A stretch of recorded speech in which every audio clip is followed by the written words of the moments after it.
പിണറായി വിജയന്റെ വെബ്സൈറ്റ് ഉദ്ഘാടനം നടക്കുന്നു. ബി ഉണ്ണികൃഷ്ണൻ സംസാരിക്കുന്നു. തത്സമയം ഡോക്ടർ ടി.എൻ. സീമ.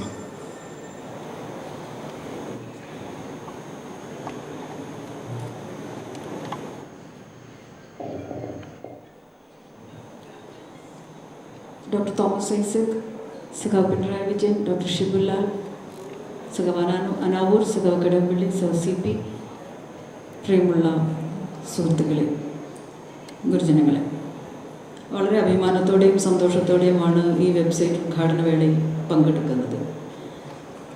നമുക്കറിയാം, സഖാവ് പിണറായി വിജയൻ്റെ ഫേസ്ബുക്ക് പേജ് എനിക്ക് തോന്നുന്നു ഏറ്റവും സജീവമായ രാഷ്ട്രീയ സാമൂഹ്യ സംവാദം നടക്കുന്ന ഒരു ഇടമാണ്. സൂക്ഷ്മവും വളരെ ചെറുതും വലുതുമായിട്ടുള്ള കാര്യങ്ങളെ സംബന്ധിച്ച് ഏറ്റവും പെട്ടെന്ന് തന്നെ പ്രതികരിക്കുന്ന ഒരു പേജാണ് സഖാവ് പിണറായി വിജയൻ്റേത്. നമുക്ക് ദിശാബോധം തരുന്ന തരത്തിലേക്കുള്ള നിലപാടുകൾ, കാഴ്ചപ്പാടുകൾ നമുക്ക് അവിടെ നിന്ന് കണ്ടെത്താൻ സാധിക്കാറുണ്ട്. അതേപോലെ തന്നെ ഈ വെബ്സൈറ്റും വരാനിരിക്കുന്ന നാളുകളിൽ വികസനത്തെ സംബന്ധിച്ച് അതിന് ഉതകുന്ന തരത്തിൽ ജനങ്ങളുടെ കൂടി പങ്കാളിത്തത്തോടു കൂടിയിട്ടുള്ള വികസന കാഴ്ചപ്പാടുകൾ രൂപപ്പെടുത്തുന്നതിനെ സംബന്ധിച്ചൊക്കെ തന്നെയുള്ളൊരു വലിയ സംവാദവേദിയായിട്ട് ജനങ്ങളുമായിട്ടുള്ള ബന്ധം കൂടുതൽ ഉറപ്പിക്കുന്ന തരത്തിലുള്ള ഒരു മാധ്യമമായിട്ട് വെബ്സൈറ്റ് മാറും എന്നുള്ള ഉത്തമ വിശ്വാസമാണുള്ളത്. വളരെ ചിട്ടയായിട്ട് തന്നെ ഇതുമായി ബന്ധപ്പെട്ട കാര്യങ്ങൾ നടന്നിട്ടുണ്ട്. ഇതിൻ്റെ പിറകിൽ പ്രവർത്തിച്ച മുഴുവൻ ആളുകളെയും അഭിനന്ദിക്കുന്നു. നമുക്ക് ഇടപെടാനുള്ളൊരു വേദി കൂടി, ഒരു പുതിയ വേദി കൂടി ചെറുപ്പക്കാരടക്കമുള്ള ആളുകൾക്ക് തുറന്നു കിട്ടിയിരിക്കുന്നു. ആശംസകൾ.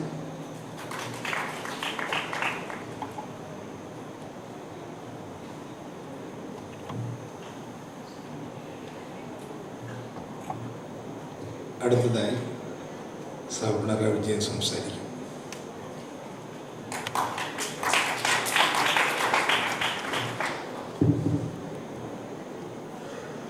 വേദിയിലും സദസ്സിലുമുള്ള വിശിഷ്ട വ്യക്തികളെ, സഹോദരി സഹോദരന്മാരെ, എന്തുകൊണ്ട് ഇത്തരമൊരു മാധ്യമം തിരഞ്ഞെടുക്കുന്നുവെന്നതിന് അധ്യക്ഷൻ നേരത്തെ തന്നെ വിശദീകരണം നൽകിയിട്ടുണ്ട്. എന്നാൽ പലരും നവമാധ്യമ രംഗത്ത് കമ്മ്യൂണിസ്റ്റുകാർ എന്തുകൊണ്ടാണ് കടന്നു വരുന്നത് എന്ന് ചോദിക്കുന്നത് കേട്ടിട്ടുണ്ട്. എന്തോ ഒരു പാടില്ലാത്ത രംഗത്ത് കടന്നു വരുന്നത് പോലെ ചിലരൊക്കെ അതിലൊരു അസഹിഷ്ണുത പ്രകടിപ്പിക്കുന്നതായി കണ്ടിട്ടുണ്ട്. ഇവിടെ കമ്മ്യൂണിസ്റ്റ് പ്രസ്ഥാനം ആരംഭിക്കുന്ന കാലത്ത്, നമ്മുടെ നാട്ടിൽ തുടങ്ങുന്ന കാലത്ത്,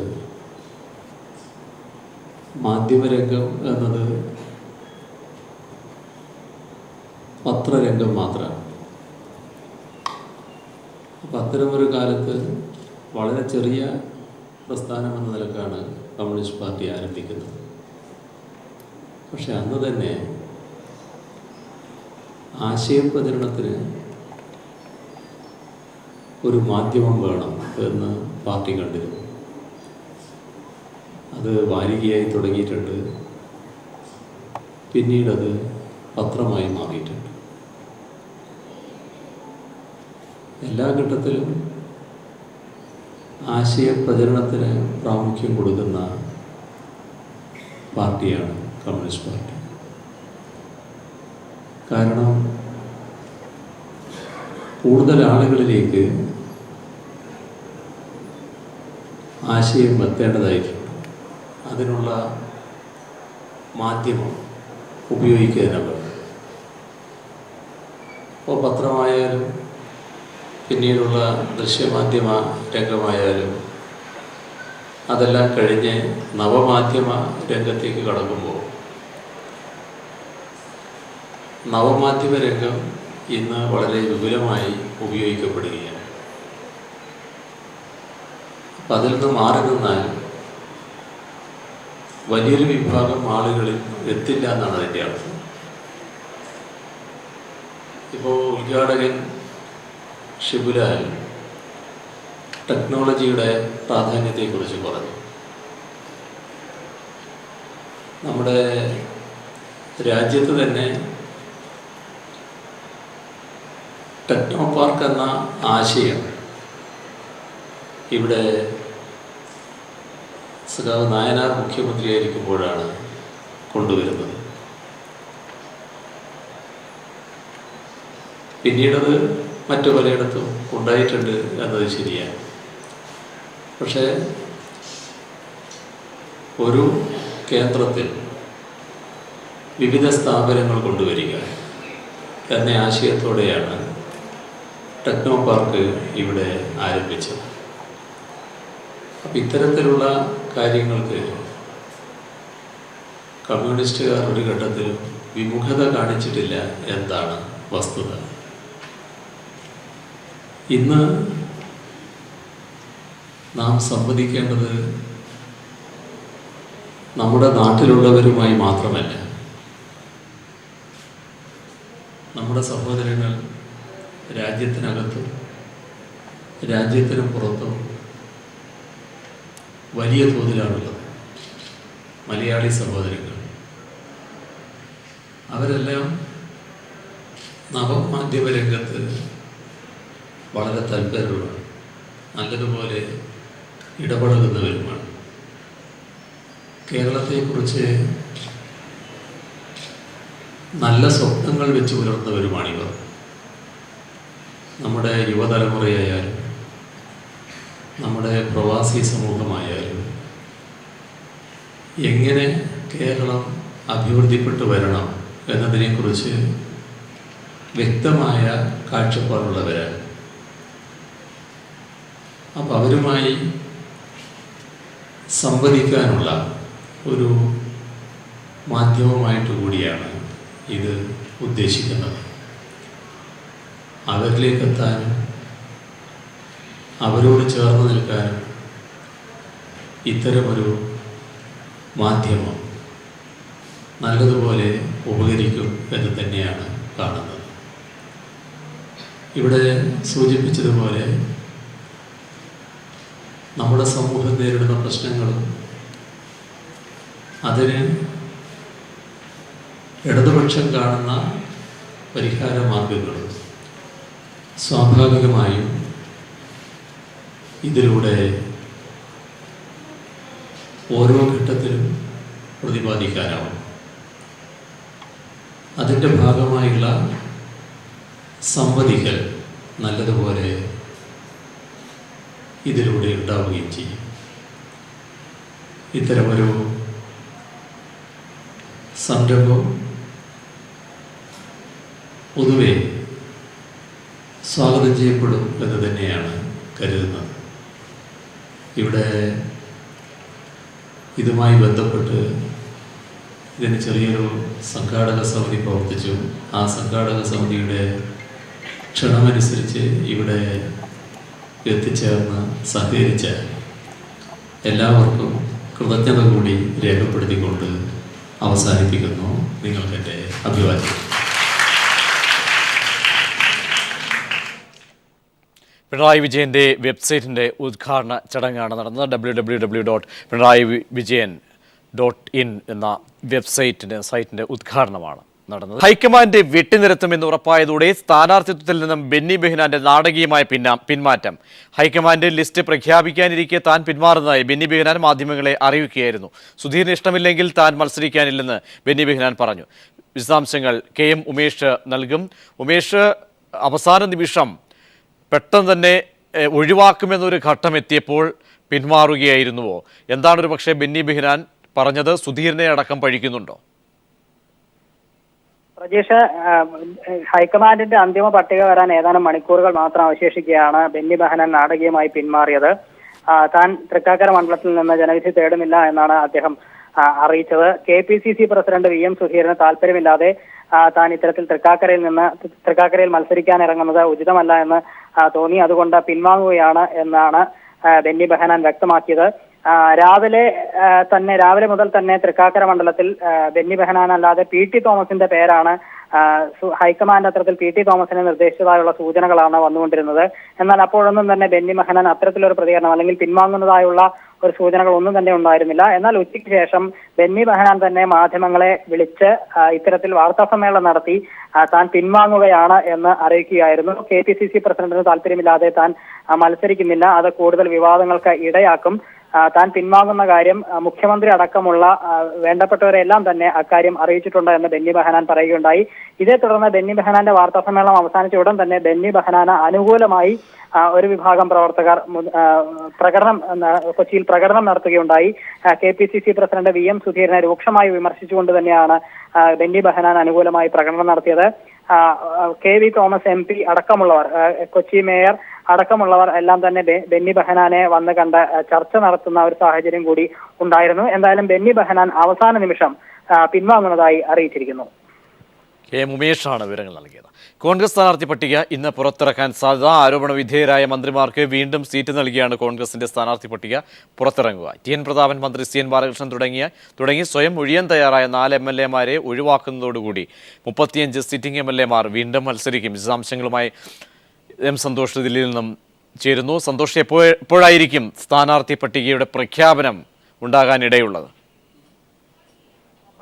ഇന്ന് ഉച്ചയ്ക്ക് 12 മണിക്ക് സ്ഥാനാർത്ഥി പട്ടിക പ്രഖ്യാപിക്കുമെന്നാണ് നേരത്തെ AICC നിന്നും അറിയിപ്പുണ്ടായത്. എന്നാൽ ഇതുവരെയായിട്ട് സ്ഥാനാർത്ഥി പട്ടിക പ്രഖ്യാപിച്ചിട്ടില്ല, അല്ലെങ്കിൽ ഔദ്യോഗിക വെബ്സൈറ്റിൽ പ്രസിദ്ധീകരിച്ചിട്ടില്ല.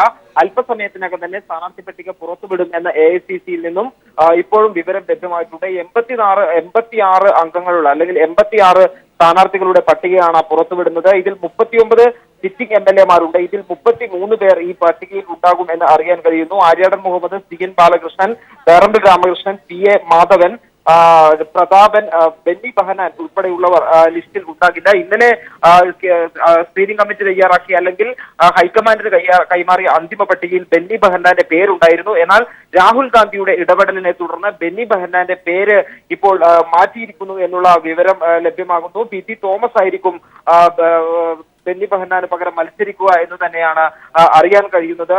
നേരത്തെ തന്നെ രാഹുൽ ഗാന്ധിക്ക് ഈ ലിസ്റ്റിന് മേലുള്ള ചർച്ചകൾ നടക്കുമ്പോൾ സുധീരന്റെ ചില നിലപാടുകൾ രാഹുൽ ഗാന്ധി അംഗീകരിച്ചിരുന്നു. ആരോപണ വിധേയരായവരെ മാറ്റി നിർത്തണം എന്നുള്ള ഒരു തീരുമാനം രാഹുൽ ഗാന്ധിക്ക് ഉണ്ടായിരുന്നു. എന്നാൽ ഉമ്മൻചാണ്ടിയുടെ ഭീഷണിക്ക് മുന്നിൽ അത് വിലപ്പോയില്ല. പക്ഷേ എങ്കിൽ കൂടിയും അതിനുശേഷം ഇന്നലെ രാത്രിയോടുകൂടിയാണ് ഇത്തരത്തിലുള്ള ഒരു തീരുമാനം ഉണ്ടായത് എന്നാണ് അറിയാൻ കഴിയുന്നത്. സ്വാഭാവികമായും സുധീരൻ വലിയ രീതിയിലുള്ള അതൃപ്തി പ്രകടിപ്പിക്കുകയും ചെയ്തിട്ടുണ്ട്. ഹൈക്കമാൻഡ് ഇതുവഴി 2 കാര്യങ്ങളാണ് ലക്ഷ്യം വെക്കുന്നത്. ഒന്ന്, സുധീരന് ചെറിയ തരത്തിലെങ്കിലും ഒരു ആശ്വാസം നൽകുക എന്നുള്ളത്. രണ്ടാമത്, ഉമ്മൻചാണ്ടിയുടെ കടുംപിടുത്തം അല്ലെങ്കിൽ ഹൈക്കമാൻഡിനെ പോലും ധിക്കരിച്ചുകൊണ്ട് സംസാരിച്ചിട്ടുള്ള ഉമ്മൻചാണ്ടിക്ക് ചെറിയ ഒരു തരത്തിലുള്ള ഒരു സൂചന നൽകുക എന്നുള്ള കാര്യങ്ങളും കൂടിയുണ്ട്. ഏതായാലും പട്ടിക ഇത് പുറത്തു വരും എന്ന് തന്നെയാണ് AICC-യിൽ നിന്ന് ലഭ്യമാകുന്ന വിവരം. ഈ പട്ടിക പുറത്തു വന്നതിന് ശേഷം മറ്റ് എന്തെങ്കിലും മാറ്റമുണ്ടോ എന്നുള്ള കാര്യങ്ങൾ കൂടി വ്യക്തമാകുകയുള്ളൂ. സന്തോഷാണ് വിവരങ്ങൾ നൽകിയത്. UDF സീറ്റ് വിഭജനത്തിൽ ഘടകകക്ഷികൾക്കിടയിലും കോൺഗ്രസിലും അതൃപ്തി. അമ്പലപ്പുഴ JDU-വിന് നൽകിയതിൽ ആലപ്പുഴയിൽ കോൺഗ്രസിൽ പ്രതിഷേധം ശക്തമാകുന്നു. കയ്പമംഗലം ഏറ്റെടുക്കാൻ RSP തീരുമാനിച്ചു. ബുധനാഴ്ച UDF യോഗത്തിൽ സീറ്റ് വിഭജനത്തിൽ അന്തിമ തീരുമാനമുണ്ടാകും. കയ്പമംഗലം സീറ്റിൽ മത്സരിക്കാമെന്ന് RSP അറിയിച്ചതോടെ അതൃപ്തികൾക്കിടയിലും UDF സീറ്റ് വിഭജനത്തിൽ ഏകദേശ ധാരണയായി. അരൂർ തന്നെ വേണമെന്ന പിടിവാശി RSP അവസാന നിമിഷം ഉപേക്ഷിക്കുകയായിരുന്നു. കയ്പമംഗലം ഉൾപ്പെടെ 5 സീറ്റിൽ RSP മത്സരിക്കും. നെന്മാറയ്ക്ക് പകരം അമ്പലപ്പുഴ ഉൾപ്പെടെ 7 സീറ്റിലായിരിക്കും JDU മത്സരിക്കുക. അതേസമയം അമ്പലപ്പുഴയിൽ സ്ഥാനാർത്ഥിയാകുമെന്ന് പ്രതീക്ഷിച്ചിരുന്ന ഷാനിമോൾ ഉസ്മാൻ തീരുമാനത്തിൽ കടുത്ത പ്രതിഷേധത്തിലാണ്. ആലപ്പുഴ DCC-യും തീരുമാനത്തിൽ പ്രതിഷേധിക്കുന്നു. ഇരവിപുരം ലീഗിന് നൽകിയതിന് പകരം കിട്ടിയ പുനലൂരിൽ ലീഗ് സ്ഥാനാർത്ഥിയായി A. യൂനുസ് കുഞ്ഞ് മത്സരിക്കും. കുട്ടനാടും പൂഞ്ഞാറും കോൺഗ്രസിന് വിട്ടു നൽകേണ്ടതില്ലെന്ന നിലപാടിൽ ഉറച്ചുനിന്ന KM മാണിക്ക് 1 സീറ്റും അധികമായി നൽകേണ്ടതില്ലെന്ന് കോൺഗ്രസ് നേതൃത്വവും തീരുമാനിച്ചു. ഇപ്പോൾ പിണറായി വിജയൻ മാധ്യമങ്ങളോട് സംസാരിക്കുന്നു. തത്സമയം ഇനി എന്താ വരുന്നത് നോക്കാം, എന്നിട്ട് പറയാം. ഇനി എന്താ വരുന്നത് നോക്കാം. ഇവിടെ കൊണ്ട് അവസാനിക്കുമെന്ന് അറിയില്ലല്ലോ. അത് വരട്ടെ, എന്നിട്ട് പറയാം.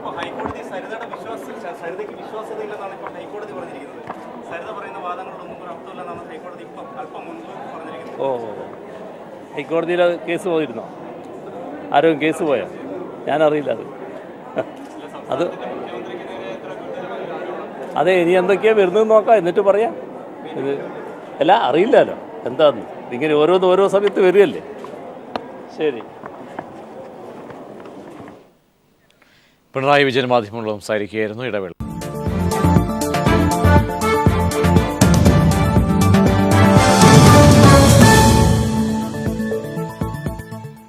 പശ്ചിമബംഗാൾ നിയമസഭയിലേക്കുള്ള ഒന്നാം ഘട്ട വോട്ടെടുപ്പ് പുരോഗമിക്കുന്നു. 18 മണ്ഡലങ്ങളിലാണ് ആദ്യഘട്ടത്തിൽ വോട്ടെടുപ്പ് നടക്കുന്നത്. മാവോയിസ്റ്റുകൾ തെരഞ്ഞെടുപ്പ് ബഹിഷ്കരിക്കാൻ ആഹ്വാനം ചെയ്തതിനാൽ കനത്ത സുരക്ഷയിലാണ് വോട്ടെടുപ്പ്. വിശദാംശങ്ങളുമായി സന്തോഷ് സർലയും ചേരുന്നു. സന്തോഷ്, വോട്ടെടുപ്പ് പുരോഗമിക്കുന്നുണ്ടോ? എത്ര ശതമാനം പോളിംഗ് ആണ് ഈ നിമിഷം വരെ രേഖപ്പെടുത്തിയത്? സമാധാനപരമാണോ എല്ലാ മേഖലയിലും? പ്രജീഷ്, മുൻ തെരഞ്ഞെടുപ്പുകളെ അപേക്ഷിച്ച് ഇന്ന് വോട്ടെടുപ്പ് നടക്കുന്ന ഈ നിയോജക മണ്ഡലങ്ങളിൽ ഇതുവരെ കനത്ത പോളിംഗ് രേഖപ്പെടുത്തുന്നു എന്ന് തന്നെയാണ് ലഭ്യമാകുന്ന വിവരം. ഇതുവരെ 65% പോളിംഗ് രേഖപ്പെടുത്തിയിട്ടുണ്ട്. ചില മണ്ഡലങ്ങൾ 13 മണ്ഡലങ്ങൾ മാവോയിസ്റ്റ് സ്വാധീന മേഖലകളാണ്. ഈ മണ്ഡലങ്ങളിൽ 4 മണിയോടുകൂടി പോളിംഗ് അവസാനിക്കും. 5 മണ്ഡലങ്ങളിൽ 6 മണി വരെയാണ് പോളിംഗ് ഉള്ളത്. ഏതായാലും മാവോയിസ്റ്റുകൾ തിരഞ്ഞെടുപ്പ് ബഹിഷ്കരിക്കാൻ ആഹ്വാനം നൽകിയിരുന്നെങ്കിലും ഇതൊന്നും വകവയ്ക്കാതെ വോട്ടർമാർ പോളിംഗ് ബൂത്തിൽ എത്തി എന്നുള്ളത് തന്നെയാണ് ഈ പോളിംഗ് ശതമാനം കാണിക്കുന്നത്. ഈ 18 നിയോജക മണ്ഡലങ്ങളിൽ കഴിഞ്ഞ 2011 തെരഞ്ഞെടുപ്പിൽ തൃണമൂൽ കോൺഗ്രസിനാണ് കൂടുതൽ മേധാവിത്വം നേടാൻ കഴിഞ്ഞത്. എന്നാൽ ഇപ്പോൾ ഉണ്ടായിരിക്കുന്ന ഈ ഉയർന്ന പോളിംഗ് ശതമാനം ഇടതു പാർട്ടികളുടെ ഉൾപ്പെടെ ആത്മവിശ്വാസം വർദ്ധിപ്പിച്ചിട്ടുണ്ട്. സന്തോഷാണ് വിവരങ്ങൾ.